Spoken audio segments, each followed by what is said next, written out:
Good morning. I'm Bud Bazelak. I'm the provost here at Case Western Reserve University, and on behalf of the university, I'd like to welcome you to this third biennial think tank, Educating for Struggle, Social Justice, Empathy, and Social Transformation.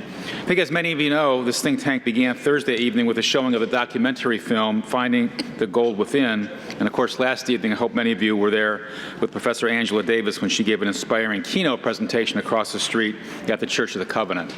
So today's program should be equally as thought-provoking, as plenary sessions focus on empathy, social justice, and social transformation. Topics and issues that, as we well know, are so critically important and relevant to much of what's going on today in the complex, difficult, and tragic times that we're currently experiencing locally, nationally, and even, as we saw last night, globally. This think tank is a result of dedicated work of our outstanding Social Justice Institute, which was founded in 2010. Hope you have a chance to take a look at this. I think this is a great brochure. What do you, everybody think? Congratulations, Ron, on that. And, the mission is described at the beginning. I will reiterate it: to work toward equal access to opportunity for all people through understanding and addressing the root causes of social injustice and developing innovative solutions. And it really is about engaging and developing solutions. An important goal of the Institute, as exemplified by this think tank today, is to create a space for broad-based conversations that can inspire, bridge ideas and people, and generate solutions in action, and then support those individuals in being part of that solution. Since its founding, this interdisciplinary institute, which really involves faculty, staff, students, and the community from literally across the campus, so it's across different schools, colleges, or other organizations in the community, has really played a very important role in advancing the mission of the university and greatly stimulating the intellectual life of our institution. The success of this outstanding and impactful institution is really the result of dedicated, hardworking leaders and individuals who are passionate about what they do, and certainly there's nobody more passionate about this activity in this area and this important mission than Professor Rhonda Williams. So I want to give Rhonda a thank you.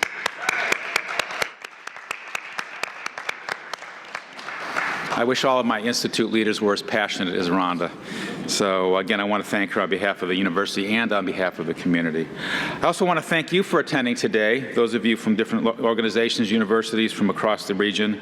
As we've had two great think tanks in the past, these events attract individuals and support dialogue with the academic community, but also with the outside community. And what I really think is so important in these activities is it stimulates engagement between the academic community with the local community. And that engagement, that communication, and part of this event and really throughout the year is just so important to us here at the university and to the community. Finally, I want to thank our many sponsors. You can see those in the book who have provided the financial support, which really is so critical in our ability to provide these types of programming today and in the future. So again, let me thank you for that. With that, I will introduce Marilyn Mobley, our Vice President for Diversity and Inclusion. She will give some additional welcoming comments. Marilyn?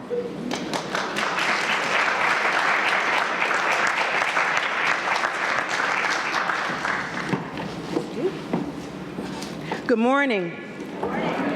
Good morning. Good morning. All right. Welcome to Case Western Reserve University Social Justice Third Biennial Intergenerational Think Tank, Educating for Struggle, Social Justice, Empathy, and Social Transformation. I'm Dr. Marilyn Sanders Mobley, as Provost Bazelak just said, and I'm Vice President for Inclusion, Diversity, and Equal Opportunity, a professor of English, and one of the founding members of the Social Justice Institute leadership team. On behalf of my office, the President's Advisory Council on Minorities, and all of us at Case Western Reserve who work at the intersection of diversity and inclusion and social justice, we are so pleased that you are here for what is already a transformative weekend. I'm still high from last night on Angela Davis. Okay. The Social Justice Institute, founded and led by the dynamic force on our campus and in Cleveland, Dr. Rhonda Williams, who we affectionately call Dr. Rhonda. The Social Justice Institute leadership team and the planning committee would like to thank all of you for joining us. Dr. Rhonda's leadership, her vision, and steadfast commitment to social justice here at Case Western, the city of Cleveland, and throughout the nation has begun to enable, it's already begun to enable, the very transformation many of us want to see, and we are grateful for her presence. Out of the Office for Inclusion, Diversity, and Equal Opportunity, we have collaborated with various offices to create change on campus. We have worked with the Social Justice Institute, the Office of Multicultural Affairs, Student Affairs, the LGBT Center, the Floristone Mather Center for Women, the Undergraduate Diversity Council, which is a new council that our students formed, QGrad, the Supplier Diversity Initiative Council, and various groups on campus to make our campus a more welcoming place. Through our Power of Diversity lecture series, our Sustained Dialogue series, and the new campus-wide Diversity 360 education program, we are attempting to transform our campus. We are not where we need to be, but we are doing the work we believe is taking us in the right direction, and we believe it is making a difference, and that's why we're here today. The kickoff for the think tank was the film Finding the Gold Within, a wonderful documentary about the role personal transformation can have in the work of making a difference in the world. The film features several young Black men from Ohio, including our own student Imani Scruggs from MSAS. And then last night was our opening keynote with Professor Sister, I call her Professor Sister, Angela Davis. I have no words for how magnificent a night it was. She brought to us her whole self, the history of the social justice struggle, the need to remember and not have what she said is historical amnesia, the need to bring a renewed sense of consciousness to our current struggle. The struggle isn't over, or as one song says, it ain't over, it ain't over. And the need to imagine what kind of world we want to create on the other side of the madness of injustice, racism, sexism, and oppression of every kind that is currently infecting our campuses, our communities, our nation, and the entire world. If we did the roll call, we'd be here all day. She spoke about empathy and self-care with our audience of over 800 people at the Church of the Covenant last night, and I'm afraid to say 800 because I think it was more than that. I think it was more than 800. I can't speak for everyone else, but I know she made my soul sing. We know we are in the midst of struggle for our very lives. So what better person to be on our campus at this critical moment in the time that the Professor Sister, who has been in the struggle with us, as she told us last night, for over 60 years. What better moment to have her with us as we think through these issues. We know we are at a critical turning point in every way, shape, or form as it relates to higher education, the criminal justice system, the racial and economic inequalities, labor in the law, just to name a few of the issues we plan to address with this weekend's think tank today. We have put a great deal of time and thought into planning for the conference and into bringing together speakers who can help us address these pressing issues. This is not a time to become faint of heart. Instead, it is a time to think about how we can strategically remain in this struggle, bring about just solutions to problems, and as Dr. Rhonda always reminds us, we're looking at root causes to the problems, work in solidarity and in coalition with those committed to change, and engage in good self-care along the way. I so appreciated that question last night. As I say, the work of diversity and inclusion is this nation's unfinished business. The evidence is all around us. It is equally true that the work of social justice is our nation's unfinished business. And events all around the world, including what we saw last night, tell us that it is the most important work on the planet. At this time, I would like to call Dr. Rhonda to the stage to make a special presentation.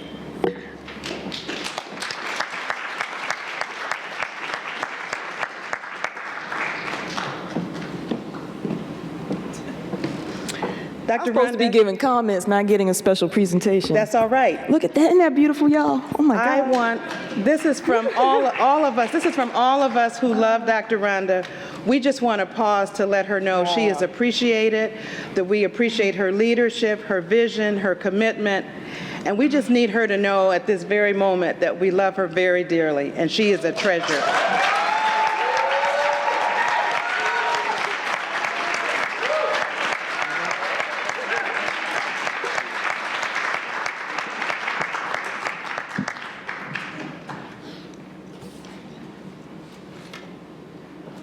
Okay, wow. Thank you.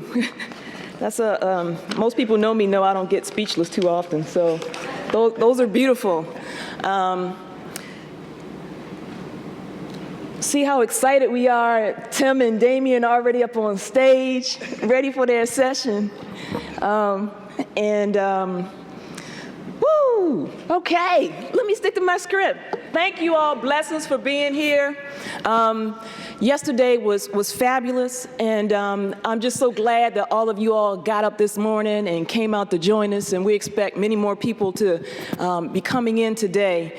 I'm cloaked in the love of the folks here in the room, the love that Marilyn just showed. I got love on my mama pants. I got my mama pants on. You know, you always got to cloak yourself in something mama made. So I'm going to walk around and, you know, shake them out a little bit, just because this is a joyous occasion, even though we're here talking about really, really, really hard issues and really trying to figure out the ways in which we can do our part to dismantle the hierarchies of oppression that we face every single day, knowing that they have existed for so long. I'm off script. So, greetings.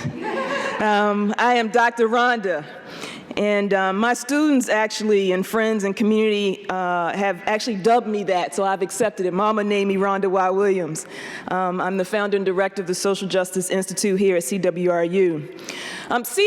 The Social Justice Institute provides a space for promoting and supporting social justice-related research, scholarship, and teaching, for building trust with and improving our community, for educating social change leaders, and for promoting broad-based conversation, solutions, and action, as Bud said. With over 1,100 participants in 7 different events scheduled for this weekend, the 2015 Third Biennial Intergenerational Think Tank is our largest one yet.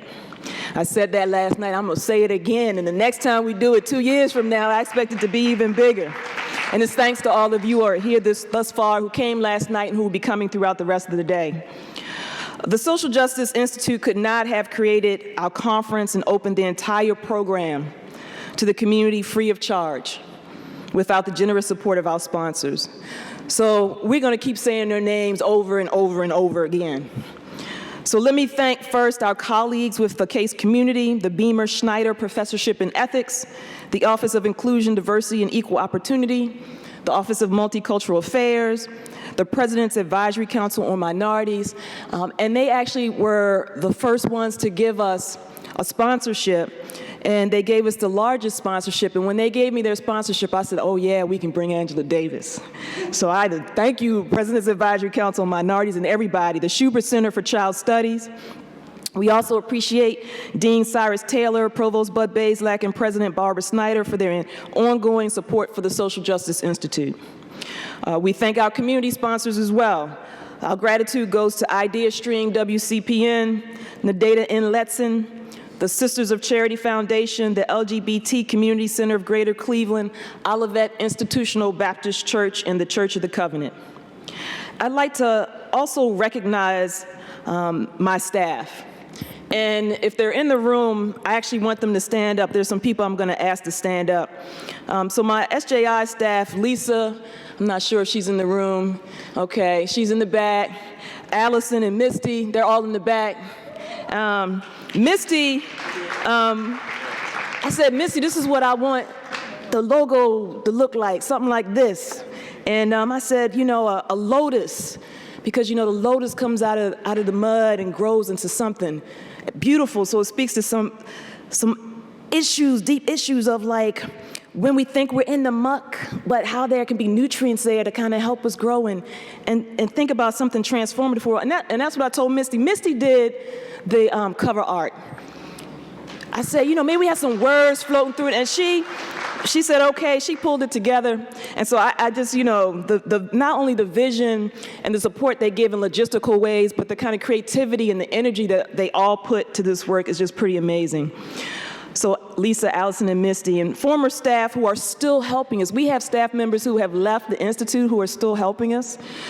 So I don't know if they're here yet, but Shai, Shelley White, and Coyote. So I want to recognize them. The entire planning team, the leadership team, and all the volunteers. If any of you all are in the room, please stand up so we can applaud you.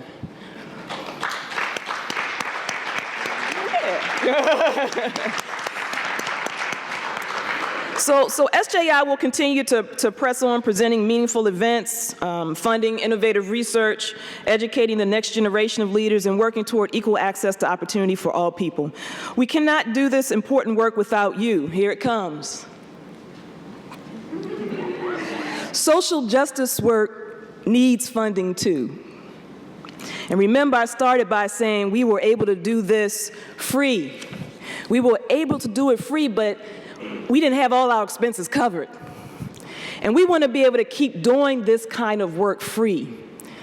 And so any contribution you can give, any size, will impact our work and support our signature programs.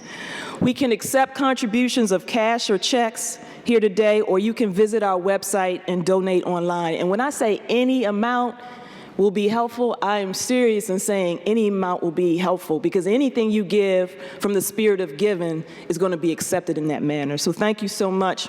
I hope that you will continue to support our work and become our partners in the work. So before I talk about the fabulous day, just like I did last night, we are about to have, I need to say this. Those who were there last night will hear the echoes of that. This month, we mark the anniversaries of 3 tragic deaths in encounters with the police in Cleveland. We have to continue to lift their names up in the names of justice. On November 13th, 2014, Tanisha Anderson, whose family called for help because she was suffering a mental health crisis, died in a takedown measure by police. On November 22nd, 12-year-old Tamir Rice, who was playing with a toy gun at Cadell Recreation Center and was shot in less than 2 seconds, was killed by police. And on November 29th, 2012, 2 unarmed people, Melissa Williams and Timothy Russell, were killed in a hail of 137 police bullets by 13 officers. No one was convicted. So one of the mottos of the Social Justice Institute is, what kind of society do we want to live in? I know I don't want to live in this kind of world where isms reign and people fear lifting up the cause of those quote-unquote aggrieved and most vulnerable among us because they fear it giving quote-unquote special attention to some rather than others. And where people disparately suffer violence because of their economic station, because of their race, because of their ethnicity, because of their gender identity, because of their religion, because of where they live. Oppressive power can work in many ways, and this is what we have to dismantle: oppressive power. So the theme for our think tank this year is educating for struggle, social justice, empathy, and social transformation. As Marilyn said, the think tank started Thursday night with the showing of the documentary Finding the Gold Within. And last night we had a fabulous opening keynote address by Sister Angela Y. Davis, who made clear that the importance of history, and I'm not just saying this because I'm a historian, I've been saying this for a long time, who made clear the importance of history in our social justice work. Sister Angela said, quote, we have to fight historical amnesia. Marilyn lifted up those words, because if we don't, we are more likely to, quote, embrace superficial solutions, end quote, and misquote the deep cause of persistent racism, and miss the global and the quotidian economies of violence that are embedded in the apparatuses of the state. I was writing vigorously last night. And we have to understand how that links to our intimate and institutional and economic relationships. As she said, we have some great historians, but we need a more historically minded people. Today is going to be another great day. We will feature local and national thought leaders on 3 consecutive plenary sessions: empathy, social justice, and social transformation. Bridging hearts and minds and action, we will discuss what is empathy. That's our first panel. What is empathy, and why is it critical to achieve social justice and transformation? And what you will hear is, you won't necessarily always hear them saying, this is empathy, this is empathy. You will hear them saying that, but they're going to have discussions and present information that's going to force and encourage us to think about where that word empathy, where that meaning, where that processing of empathy, not passive empathy, but active empathy, fits within the context of the work that we do. The second plenary, what are some of the most pressing social justice issues of our day? And the third, how are people fighting to challenge inequality in the present day? And then our think tank will close with a performance talk by the Chilean by way of New York hip-hop group Rebel Diaz. It's going to be a real good day. And with that, and my utmost thanks to all of you, we're going to get started with the first plenary on empathy. We're going to bring the panelists up and the moderator, give us 5 minutes, and we'll transition. Thank you so much for being here.